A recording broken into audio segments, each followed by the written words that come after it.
started in November of 2020. The pandemic was still going strong, and I needed something to do. So I decided to start a webcomic. Now at the time, the amount of webcomics that I had read was less than one, so I didn't entirely know what I was doing. As I continued working on the art, it dawned on me that this was going to be more than just a webcomic. And that brings us, almost 2 years later, to today. Hi, my name is Luca Iannone. That's probably the first time you've heard my real name, and my face hurts. It is about 10 a.m., Thursday, the 23rd of March, 2023. I am very tired. I just woke up and got the email from Amazon that Depravity Absolute Volume 1 is now officially published on Amazon. Yes, you can buy it. It costs as much as one of the Vagabond volumes. That. So, for those of you new coming into this, not entirely sure what you're looking at, I have a test volume here. Pretty cool. It says not for resale because,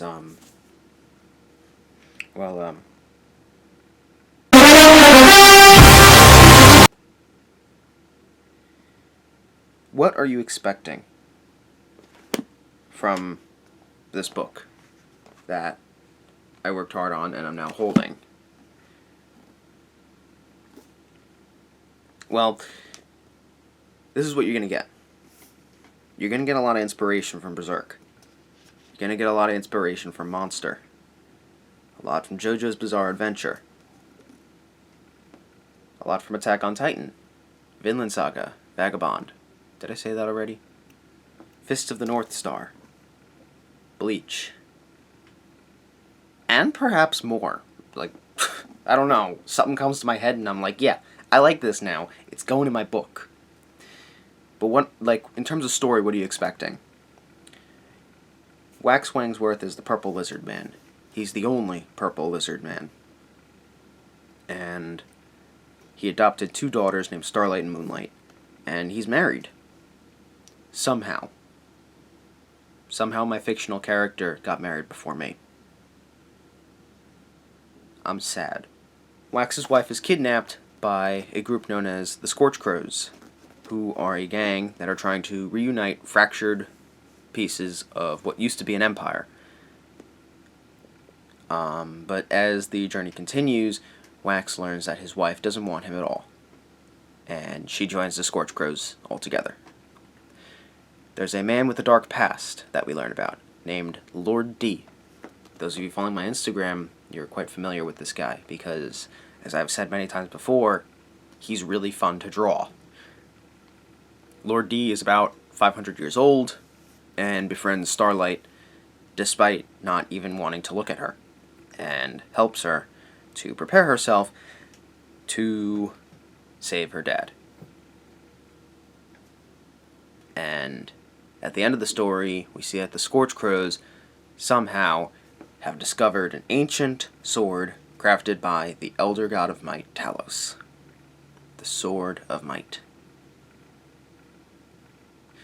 Which, if you look at the sword, separate from the story, is if the Dragon Slayer from Berserk and the Buster Sword from Final Fantasy 69-420 sort of went and became one thing. Yeah.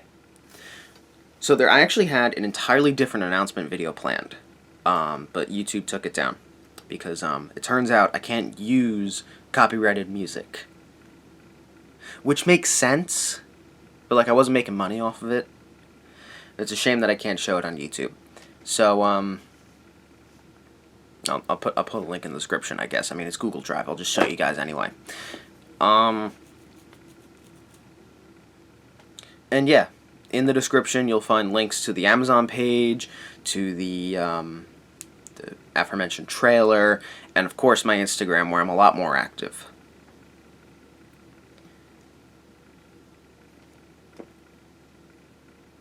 And it's just suddenly, like, dawning on me. Not the dawn that's, like, blasting my face with overexposure, but it's dawning on me that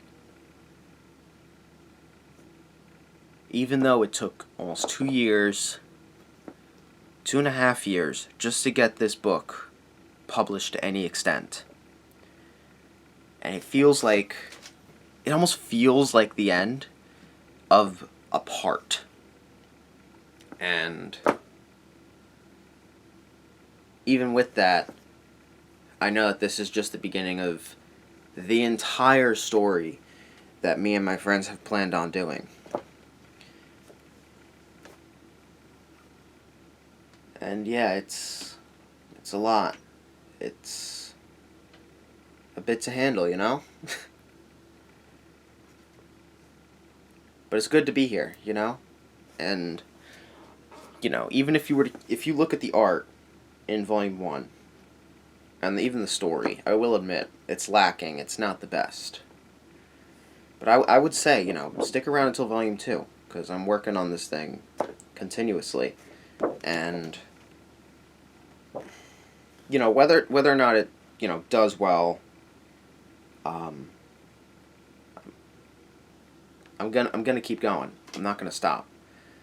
I'm gonna draw this until the day I die, which, considering the current American nutrition crisis, will be at 35.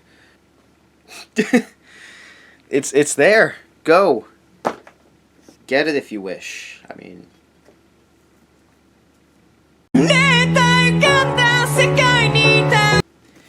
Before we end the video, I want to give a huge shout out to the names that are in the back of the book. I do have a special thanks page, and I just want to read off the names on the page. Certain names, at least. These, of course, are names separate from the people that have helped me with the writing. They get a special place in the book. It's called the front cover. First, there's my brother Caleb. Professors Dana, Thomas, and Michael. Thank you. Dana helped me with typography and graphic design. Thomas helped me with certain composition tips when it came to art.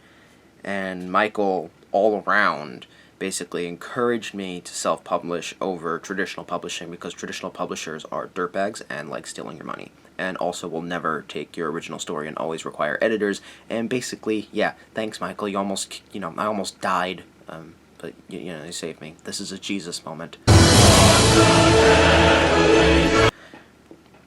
I'd like to thank my friend Abby, who allowed me to play as my character in our Dungeons & Dragons campaign. Yes, I'm an adult.